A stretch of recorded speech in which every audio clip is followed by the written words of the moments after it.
Apakah bahasa Arab adalah bahasa Tuhan? Apakah bahasa Arab adalah lughatullah?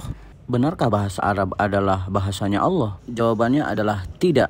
Bahasa Arab bukanlah bahasa Tuhan. Bahasa Arab bukan bahasanya Allah. Jika Allah berbicara dengan bahasa Arab, berarti Tuhan atau Allah hanya berbicara atau memilih bahasa tersebut atau memilih bahasa tertentu. Namun memang bahasa Arab itu memiliki kedudukan yang khusus di dalam Islam karena Al-Quran, kitab sucinya umat Islam, diturunkan dengan menggunakan bahasa Arab.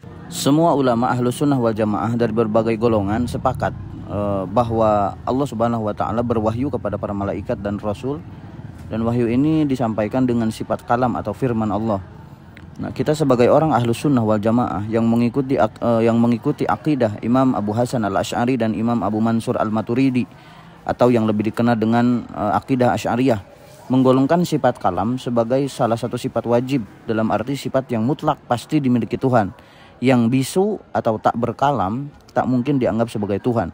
Dalam berbagai ayat disebutkan secara jelas bahwa Allah berkalam atau berfirman, seperti di dalam surat An-Nisa ayat 164, yaitu wa kallamallahu Musa taklima, dan Allah berfirman secara langsung kepada Nabi Musa.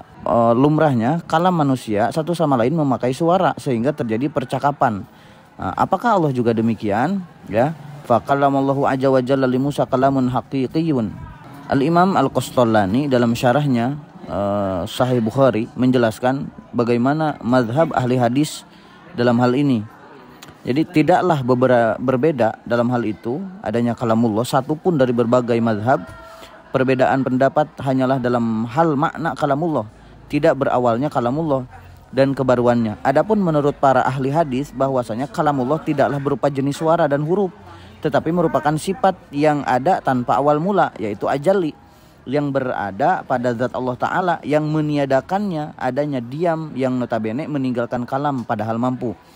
Jadi kalamullah itu tidak berupa jenis suara ataupun huruf, apalagi dikatakan bahwa berbahasa dengan bahasa tertentu.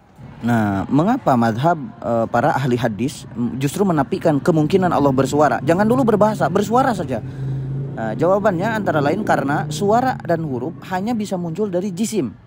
Sehingga jika mengatakan Allah bersuara, apalagi mengatakan Allah berbahasa dengan bahasa tertentu, sama saja dengan mengatakan zat Allah adalah jisim secara tidak langsung. Nah, selain itu, suara dan huruf adalah sesuatu yang mengalami perubahan dan berupa susunan.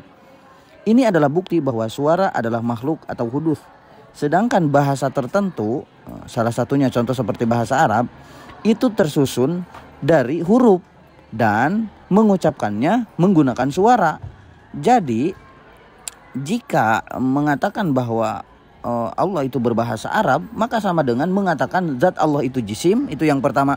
Yang kedua sama dengan mengatakan bahwa Allah itu melahirkan makhluk.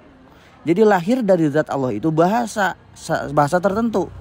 Contoh katakan bahasa Arab. Jadi itu adalah suatu hal kemustahilan bila Allah melahirkan makhluk, atau bisa diartikan suatu kemustahilan apabila Allah menggunakan bahasa tertentu. Karena jangankan bahasa, Allah itu berkalam tanpa suara dan tanpa huruf, apalagi menggunakan bahasa tertentu. Penjelasan tersebut bisa kita dapatkan di dalam kitab Syarah Ummul Barahin, yaitu karya Abu Abdillah As-Sanusi. Jadi zat Allah tidak mungkin dan melahirkan apapun tanpa terkecuali, dan zat Allah tidak mungkin menggunakan bahasa tertentu, termasuk diantaranya bahasa Arab, dan mustahil dan tidak mungkin Allah itu mengeluarkan sesuatu dari dalam zatnya, yaitu suara dan huruf. Nah, mengapa saya mengaitkannya dengan suara dan huruf? Karena jika Allah menggunakan bahasa tertentu, tentunya sama dengan Allah itu menggunakan suara dan menggunakan huruf. Karena bahasa tertentu itu terdiri dari susunan huruf dan mengucapkannya pun terdiri dari susunan suara. Pertanyaannya, lalu bagaimana wahyu disampaikan bila tanpa suara? Jawabannya dengan ilham yang langsung dapat dipahami para utusan, seperti dijelaskan oleh Ibnu Hajar di dalam kitab Fathul Bari. Wa hadza hasilu kalami mayanfi as-sauta minal a'immati wa yalzamu minhu anna Allah lam yusmi' ahadan mim malaikatihi wa rusulihi kalamuhu bal alhamahum iya. Ini adalah konklusi pendapat para imam yang menafikan adanya suara dari Allah. Apalagi bahasa ya, suara saja sudah menafikan para ulama ahli hadis.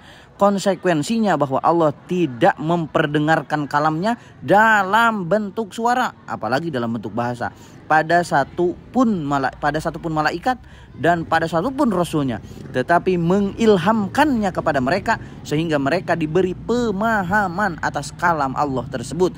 Jadi hati-hati, karena ini masalah akidah, ini masalah keyakinan kita ahlu sunnah wal jamaah yang mengikuti akidah Imam Abu Hasan al-Asy'ari dan Imam Abu Mansur al-Maturidi atau Asy'ariyah Maturidiyah. Hati-hati dengan menuduh atau dengan tuduhan bahwa bahasa Arab adalah bahasanya Allah, bahasa Arab adalah lugohnya Allah. Itu suatu hal yang mustahil.